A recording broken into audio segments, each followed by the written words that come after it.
যখন মক্কার বুকে আবু জেহেল সহ আবু সুফিয়ান, উতবা, সাইবা আরো যারা বড় বড় নেতা ছিল, তাদের কর্ম ছিল কি? তারা চিন্তা করত, দেখত সমাজের বুকে ওই ব্যক্তিটাকে যে মুমূর্ষ অবস্থায়, তখন তার কাছে গিয়ে বলতো যে আপনি তো মৃত্যু সজ্জায়, আপনার সন্তানগুলো আছে, ছোট ছোট সন্তান, এই সন্তানগুলো তো এখন আপনার সম্পদের ভার নিতে পারবে না, এই সম্পদগুলো আমাকে দেন। আপনার সন্তান যখন বড় হয়ে যাবে, তখন আপনার এই সন্তান যখন বড় হয়ে যাবে, তখন আমরা এই সম্পদগুলো তাদের কাছে ফিরিয়ে দিব।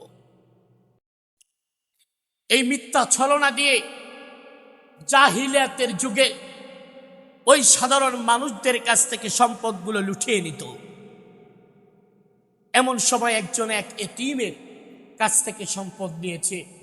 এতিম যখন বড় হয়ে গিয়েছে, মাকে জিজ্ঞাসা করছে, মা, আমার তো সম্পদ বাবা রেখে গিয়েছিল, জানি আমার বাবার অনেক সম্পদ ছিল, আমি যখন খুব ছোট তখন আমার বাবা দুনিয়া থেকে বিদায় নিয়ে চলে গিয়েছে। তখন মা বলছে, হ্যাঁ, তোমার সন্তান সম্পদগুলো আছে, তোমার সম্পদগুলো মক্কার লিডার আবু জেহেলের কাছে গচ্ছিত আছে, তার কাছে গেলেই তোমাকে সম্পদ ফিরিয়ে দিবে। ওই ছোট্ট সন্তানটি যখন আবু জাহেলের কাছে গিয়ে নিজের বাবার রেখে যাওয়া সম্পত্তির দাবি করল, আবু জেহেল তখন নিস্তব্ধভাবে, নৃশংসভাবে ওই ছেলেটিকে গলা ধাক্কা দিয়ে বের করে দিয়ে ওই ছেলেটির সম্পদকে অস্বীকার করে ঘর থেকে ধাক্কা দিয়ে বের করে দিল। এত জোরে ধাক্কা দিয়েছে, ছেলেটির কপাল পাথরে লেগে সঙ্গে সঙ্গে পাতায় মাথা ফেটে রক্ত বের হয়ে গেল। সঙ্গে সঙ্গে রক্ত বের হলে কান্নায় জর্জরিত হয়ে সঙ্গে সঙ্গে আল্লাহ রাসূলের কাছে ছুটে গেলেন। আল্লাহ রাসূল সাইয়্যিদুল আম্বিয়া, খাতামুন নবিয়্যিন, রাহমাতুল লিল আলামিন, বিশ্বনবী জনাবে মুহাম্মদুর রাসূলুল্লাহ সাল্লাল্লাহু আলাইহি ওয়াসাল্লামের কাছে ওই ছোট্ট শিশু কান্না করতে করতে গিয়েছে। যে বলি, ইয়া রাসূলুল্লাহ, আমি কার কাছে বিচার দিব? দুনিয়ার কোনো মানুষ আমার বিচার শোনে না, মক্কার লিডারগুলো সবাই এক হয়ে গিয়েছে, আপনার কাছে আমি বিচার দেই। আমার সম্পদগুলো আবু জেহেল নিয়েছে, আবু জাহেল নিয়ে আজকে আমার বাবার সম্পদগুলো অস্বীকার করে বসেছে, আপনি আমার বিচার করে দিন, আমার সম্পদগুলো আপনি আমাকে ফিরিয়ে দিন। রাসূল তো ছিলেন নিজেও এতিম, এতিমদের প্রতি তার আলাদা দয়া ছিল। যখন জানতে পেরেছে এতিম, সঙ্গে সঙ্গে আল্লাহ রাসূল ওই আবু জাহেলের কাছে গিয়েছে। যাওয়ার পরে বলছে, চাচা, আপনি যে সম্পদগুলো নিয়েছেন সম্পদটা ফিরিয়ে দেন। আবু জেহেল অস্বীকার করেছে। আল্লাহ পাক রব্বুল আলামিন সঙ্গে সঙ্গে সূরা মাউন নাজিল করে আল্লাহ বলেছেন, ইয়েতিমদের সাথে যারা অসহায়ত্ব করে, ইয়েতিমের হক যারা নষ্ট করে, ইয়েতিমদের সাথে যারা খারাপ ব্যবহার করে, তারা হলো ওই সমস্ত ব্যক্তি যারা কাল কিয়ামতকে বিশ্বাস করে না, যারা আল্লাহর হাসর নাসরকে বিশ্বাস করে না, যারা আল্লাহর একত্ববাদকে বিশ্বাস করে না। মনে রেখো, ফাওয়াইলুল লিল্লাযীনা, তাদের জন্য ওয়াইল নামে জাহান্নাম আমি প্রস্তুত করে রেখেছি, যেই জাহান্নামের সামনে দিক থেকে ঢাকা, পিছন দিক থেকে ঢাকা, মুখগুলো আটকানো থাকবে। ওই মুখ আটকানো জাহান্নামে তাদেরকে নিক্ষেপ করে তাদের এই শাস্তি দিব। বলেন না নাউজুবিল্লাহ। প্রিয় ভাই, সূরাতুল মাউনের ভিতরে আল্লাহ পাক রব্বুল আলামিন আমাদেরকে যে কয়েকটি শিক্ষার কথা আমাদের বলেছে, সেই শিক্ষাগুলো বলেই আজকের আলোচনা শেষ করে দিব ইনশাআল্লাহ। এক নম্বর কথা, আল্লাহ পাক রব্বুল আলামিন বলেছেন, আরো আইতাল্লাযী ইউকাযযিবু বিদ্দীন, হে নবী, আপনি কি দেখেন না কিছু মানুষ রয়েছে কিয়ামত দিবসকে অস্বীকার করে। আল্লাহ পাক রব্বুল আলামিন নিজেই কিয়ামত দিবসকে অস্বীকারীদের উত্তর দিলেন। কারা তারা?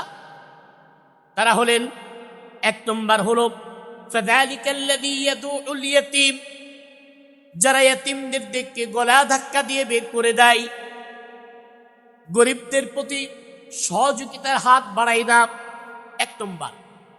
দুই নম্বর হলো ওয়ালা ইয়াহুদ্দু আলা তাআমিল মিসকিন, যারা অসহায়দেরকে খাবার দেয় না, তারা আল্লাহর একত্ববাদের উপরে বিশ্বাস রাখলেও তারা বিশ্বাস নয়, তারা নামাজ পড়লেও নামাজি নয়, তারা হজ করলেও হাজি নয়। তাদের যদিও বা ইবাদত ঠিক রয়েছে, তবে মুআমালাত না থাকার কারণে আল্লাহ বলছেন তারা আল্লাহর প্রতি বিশ্বাস রাখে না। আল্লাহ নিজে বলছেন যে তারা কিয়ামতের প্রতি বিশ্বাস রাখে না। চতুর্থ নাম্বার, তারা হলেন ফাওয়াইলুল লিল মুসাল্লিন।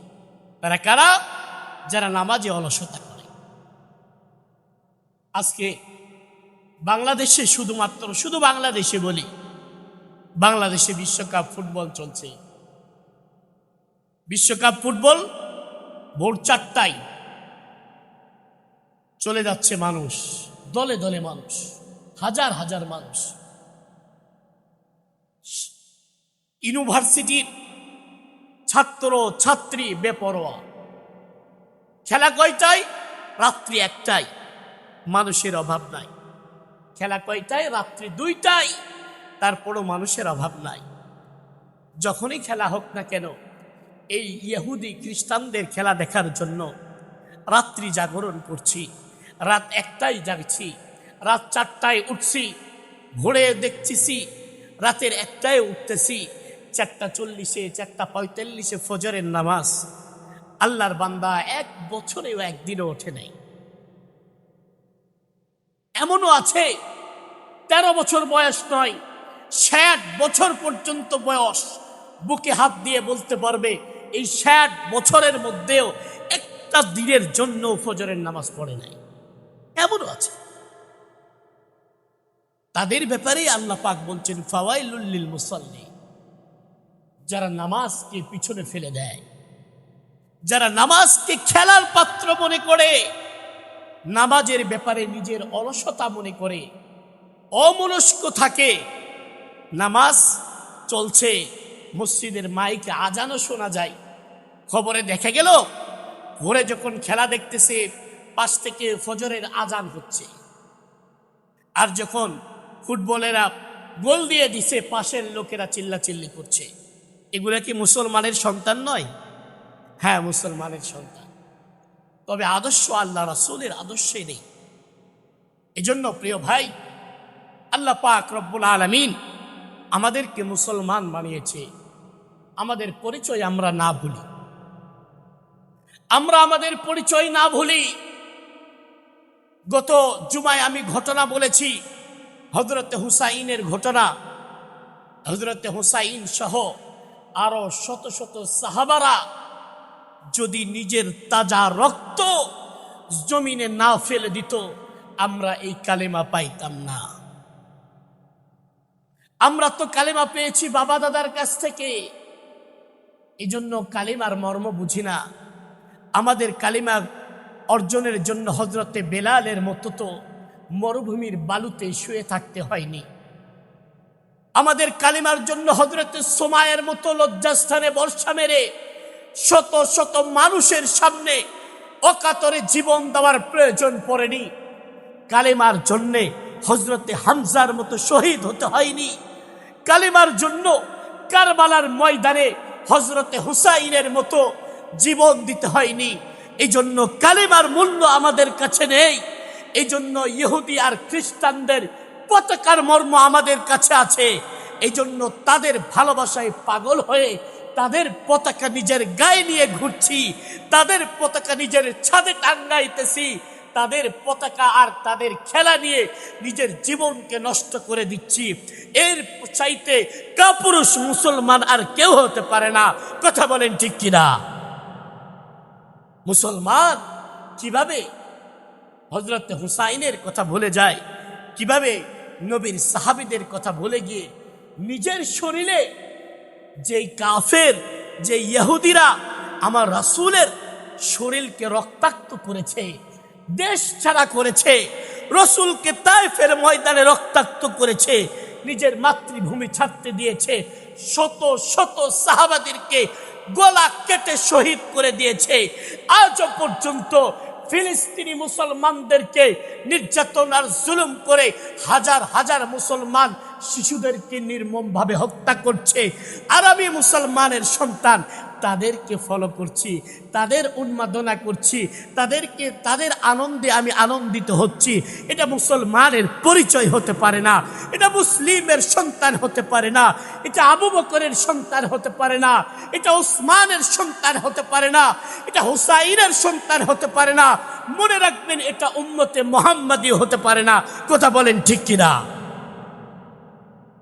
নবীর উম্মত তো এমনই হবে, তার লাজ থাকবে, শরম থাকবে, নিজের ঐতিহ্যকে ধরে রাখতে হবে। মুসলমান, আমাদের পরিচয় আল্লাহ আমাদেরকে ধরে রাখার তৌফিক দান করুক। সকলেই বলি আল্লাহুম্মা আমিন।